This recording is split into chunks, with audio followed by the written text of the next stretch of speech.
여러분 반갑습니다. 이번 영상 같은 경우는 결혼 정년기 관련해서 한번 이야기를 해보려고 합니다. 이번에 중매술사에서 팔아였습니다. 결혼 정년기 관련해가지고 신동엽 씨가 이야기를 합니다. 어떤 이야기를 했냐고 하면 텍사스 대학에서 연구한 결과를 하나 발표를 하는데요. 만 22세에서 25세 사이에 결혼하는 경우 결혼 만족도가 가장 높다. 이런 보고서를 소개를 합니다. 가장 오프닝에서 이야기를 하는데, 일단 중매술사 프로그램 같은 경우는 저는 지금 방향이 잘못된 방향으로 가고 있다고 봅니다만은, 이번 파라 같은 경우는 그래도 좀 공익적인 차원에서 본다면 괜찮은 방송이었어요.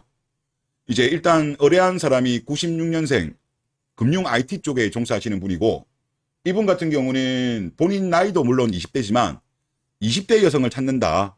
물론 마지막에 최종적인 거는 다르게 나오긴 했습니다만은, 하여튼 그 20대를 만나려고 하는 이유 중 하나가 바로 출산이라는 부분을 명확하게 밝혔어요.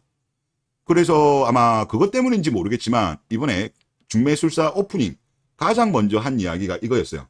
결혼 정년기. 제가 봐도 결혼 정년기가 요즘은 뭐 30대를 결혼 정년기라고 이야기하는데, 그거는 제가 볼 때 뭐 워낙 여성분들이 결혼을 늦게 하다 보니까 지금 그렇게 이제 바뀐 건데, 이거는 잘못된 방향으로 간 거라고 저는 보고요.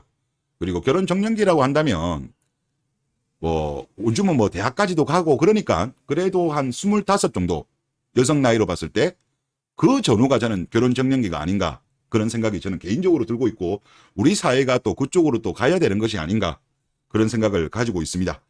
자, 미국 같은 경우도 뭐 한 27, 25에도 결혼 많이 해요. 예, 미국 같은 경우는.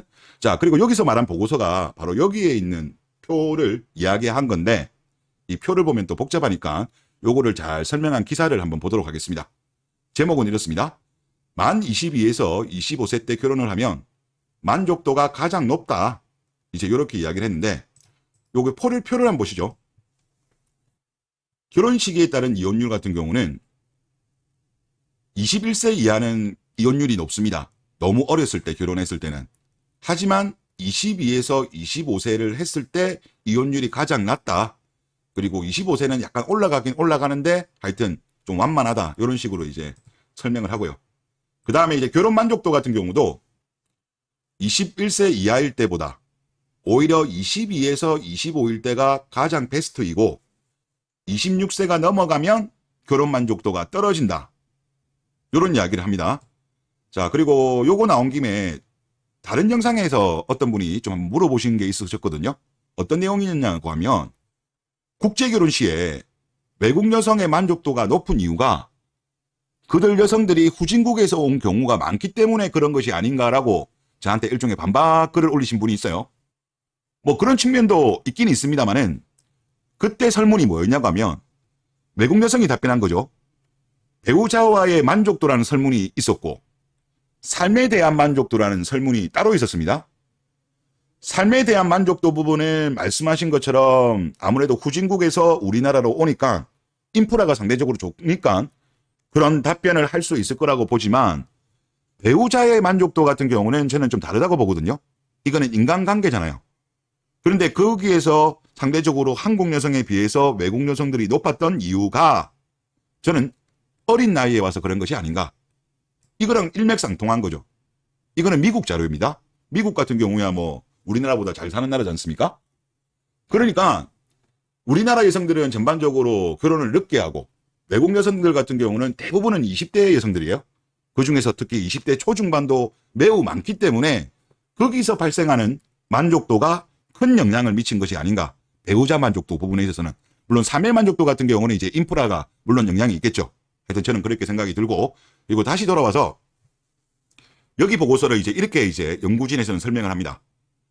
나이가 어린 부부의 경우 상대적으로 자신만의 생활 방식이나 가치관이 확실하게 정립되지 않았기 때문에 보다 말랑말랑한 태도를 갖고 있다. 즉, 결혼 이후 배우자의 생활 방식이나 습관에 더 쉽게 적응을 한다. 아무래도 그렇잖아요. 이게 남녀가 뭐 몇십 년 동안 20년 이상, 30년 이상 이렇게 다른 삶을 살다가 이제 결혼을 하잖아요. 근데 상대적으로 나이가 어리면 어릴수록 생활 방식, 라이프 스타일이라든가 가치관이 완전히 형성되지 않은 상태에서 만났을 때 상대방과 어느 정도 조율을 하면서 맞춰가기 좋다 이 말인 거죠. 상대적으로 나이가 늦어지면 늦어질수록 자신만의 라이프 스타일 가치관이 형성이 완료가 된 시점이면 아무래도 상대방과의 이게 다른 경우에 부딪힐 수 있다. 그 이야기를 하는 것 같습니다. 그리고 늦게 결혼한 사람보다 상대적으로 적은 연애 경험치도 한몫한다. 늦게 결혼한 사람은 결혼 전에 연애 실패 경험을 많이 해봤을 확률이 높고 실패가 반복되면서 관계에 대해 부정적인 영향을 미치는 행동이나 습관이 생겼을 가능성이 높다. 물론 이런 측면도 물론 있습니다만 저는 개인적으로 많으면 많을수록 비교를 하기 때문에 그런 거 아닌가. 즉 과거의 파트너와 비교하면서 저는 이게 더 큰 영향이 아닌가. 저는 개인적으로 그렇게 또 보고 있고요. 또 이런 이야기를 합니다. 늦게 결혼하는 사람은 더 좋은 사람을 찾다가 많은 인연을 떠나보내고 나이 때문에 잘 안 맞는 사람과 결혼하는 경우도 많다. 특히 이제 이게 남자보다는 여성분들이 이런 경우가 많죠. 나이에 쫓기다 보니까, 출산에 쫓기다 보니까 상대적으로 그냥 이 정도면 그냥 적당하니까 결혼하자. 그러니까 정말 좋아서 결혼하기보다는 나이에 쫓겨가지고 그런 결혼을 하게 되고 당연히 그런 결혼을 하게 되니까 어떤 이혼율이라든가 만족도에 있어서 부정적인 영향을 미치는 것이 아닌가. 이런 설명인데 지금 우리나라가 지금 이것 때문에 저는 문제가 많이 생기는 것 같아요. 여성분들이 좀 빨리빨리 20대 때 결혼을 하게 되면 그래도 좀 시간적인 여유가 있는데 갑자기 20대 때는 놀다가 30대 들어서야 이제 가서야 이제 결혼하려고 하니까 나이 때문에 쫓기죠. 쫓기다 보니까 어떻게 보면 뭐 정말 이 남자가 사랑하는 마음이 들지 않음에도 그냥 조건만 괜찮으면 덜컥 결혼했다가 막상 결혼해서 생활하고 보니까 이 배우자한테 사랑하는 감정이 없다 보니까 아무래도 잭스리스로 많이 가는 이유도 그렇고 이혼율이 우리나라가 아시아에서는 1등입니다. 전 세계에서 1등은 아닙니다만 아시아에서 1등인 이유가 이런 이유가 아닌가. 늦게 결혼하고 쫓겨서 결혼하다 보니까 이런 것이 아닌가 그런 생각이 또 많이 들고요. 또 이런 이야기를 합니다. 여기 연구 결과는 꼭 만 22에서 25세 사이에 결혼해야 한다는 의미는 아니다. 어린 나이라고 하더라도 정말 결혼하고 싶은 누군가가 있다면 나이 때문에 망설일 필요는 없다는 의미다. 요 이야기를 합니다. 이제 이런 경우는 정말 많죠. 우리 어떤 사회 전반적인 분위기가 뭐 그렇잖아요. 뭐 20대 초중반 요때 이제 본인들은 좋아가지고 결혼 생각을 하고 있음에도 불구하고 오히려 보면 옆에서 부추겨. 말라고 이렇게 일찍 결혼하냐고. 즐기다가 결혼해라고. 옆에서 오히려 쓸데없는 이야기, 부정적인 이야기, 잘못된 이야기를 하는데 그런 거에 망설일 필요가 없다는 거죠. 지금 이분도 그런 거예요. 그리고 또 그런 좋은 사람이 나중에 또 반드시 똥차 가고 나서 벤츠 온다는 보장은 또 없는 거 아니에요? 그래서 이런 거에 대해서는 망설일 필요가 없다는 게 이 연구팀의 결과다라고 보시면 될 것 같습니다. 자, 지금 자료들은 제가 이전에 보여드렸던 자료이긴 합니다만은 또 최근에 오신 분들은 못 보셨기 때문에 말씀을 드리면 앞에 거는 텍사스 대학교에서 연구한 거고요. 이번 거는 이제 미국의 덴버 대학교에서 연구한 겁니다. 여기도 맥락이 같아요. 연애 경험이 많으면 많을수록 결혼 생활에는 오히려 나쁘다. 연애 경험이 많을수록 과거 연애 상대를 현재 파트너와 비교하기 때문이다. 그리고 연애 경험이 많은 사람은 배우자에게 헌신하는 경향이 낮은 우려마저도 있다. 이게 비교 때문에 그래요. 비교. 특히 우리나라는 국민성 자체가 좀 비교를 많이 해. 남 눈치 많이 보고 특히 여성분들이 더 심하고 남자보다는 여자가 심한데 이 비교 때문에 이런 거예요. 전 남친의 뭐 키, 전전 남친의 재력, 전전전 남친의 스윗함, 전전전 남친의 밤의 기술 이런 거를 계속 비교를 하는 거야. 그게 실제로 다른 연구에서도 보면 혼전 파트너 수가 적으면 적을수록 안정적인 결혼 생활을 유지할 확률이 높다는 그런 연구가 또 있습니다. 이건 또 다른 연구인데 이것도 똑같아요. 가장 베스트인 경우가 이거는 여성들 관점이에요. 남자 관점이 아니고 여성들이 과거에 연애한 적이 아예 없는 사람일 때 안정적 결혼 생활을 유지할 확률이 제일 높고 한 명만 되더라도 좀 많이 떨어지긴 떨어집니다. 하지만 분명한 건 뭐냐면 혼전의 여성의 경우 이성의 파트너 수가 많으면 많을수록 상대적으로 이혼율 같은 경우는 올라가고, 이거는 지금 안정적인 결혼, 여기서 말하는 안정적이라는 거는 5년 이상 혼인관계를 유지한 거를 기준으로 한 거거든요. 확인하게 보시면 아시겠지만 반비례 관계입니다. 파트너 수가 많으면 많을수록 안정적인 결혼 생활을 유지하지 못할 확률이 높다는 거죠. 이렇게 보시면 되고, 요거는 이제 만족도와의 상관관계입니다. 요것도 보시면 이거 같은 경우는 이제 노란색이 남자고 파란색이 여자입니다.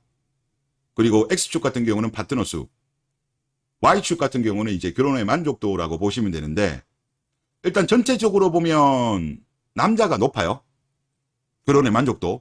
우리나라도 보면 결혼의 만족도 보면 여성분들보다는 남자가 높습니다. 그거는 동일해요. 근데 조금 이상한 거는 뭐냐면 국제결혼 커플 같은 경우는 남자의 만족도, 여자의 만족도에 별 차이가 없고 오히려 여성들의 만족도가 좀 높아요. 그거는 저도 왜 그런지는 잘 모르겠습니다만 하여튼 그런 차이가 있다는 거는 또 우리가 알아주면 좋을 것 같고, 그리고 남자들 같은 경우도 무조건 섹스가 많이 하면 결혼 생활에 긍정적이다? 그거 아니에요. 자, 남자들도 파트너 수가 많으면 많을수록 결혼에 대한 만족도는 반비례합니다. 여자들도 반비례합니다. 반비례한다. 제일 좋은 건 뭐다? 남녀 모두 결혼 전에 파트너 수가 없는 경우, 파트너가 없는 경우가 제일 베스트고, 뭐 그렇게 보시면 될 것 같아요. 그래서 지금 우리나라가 저는 꼭 말씀드리고 싶은 게 뭐냐면, 이번에 중매술사는 참 좋은 방송을 했습니다. 제가 얼마 전에는 이거 폐지해야 된다. 방통위가 개입을 해서라도 공익적 방송을 하지 않으면 폐지해야 된다. 그런 이야기를 제가 강하게 했습니다. 그런데 이번 파락 같은 경우는 상당히 공익적인 방송이고, 오히려 나이 많은 여자들에 대해서 돌려가는 내용이 되게 많았어요. 제가 또 차후에도 이야기하겠는데, 이런 식의 방송이라고 한다면 국민 세금 받을 자격이 있다. 그런데 이 앞에 7화 때까지 식으로 갔다면 그러면 폐지된다. 그리고 물론 그런 생각도 들어요. 신동엽 씨가 되게 영리한 사람이잖아요. 그리고 요 중매수사 관련되어서 유튜브 영상에 어떤 댓글이 있었습니다. 어떤 댓글이 있냐고 하면, 이 방송이 신동엽 씨의 흑역사가 될 거라고 그런 글이 있긴 있었는데, 물론 이제 이게 만약에 빌드업을 하기 위해서, 즉 대한민국의 잘못된 결혼 시장을 까기 위해서 이 앞에 때까지는 빌드업이었다면 제가 그래도 뭐 괜찮다라고 말씀을 드리겠는데, 뭐 지금 하여튼 파라 내용은 상당히 좋았어요.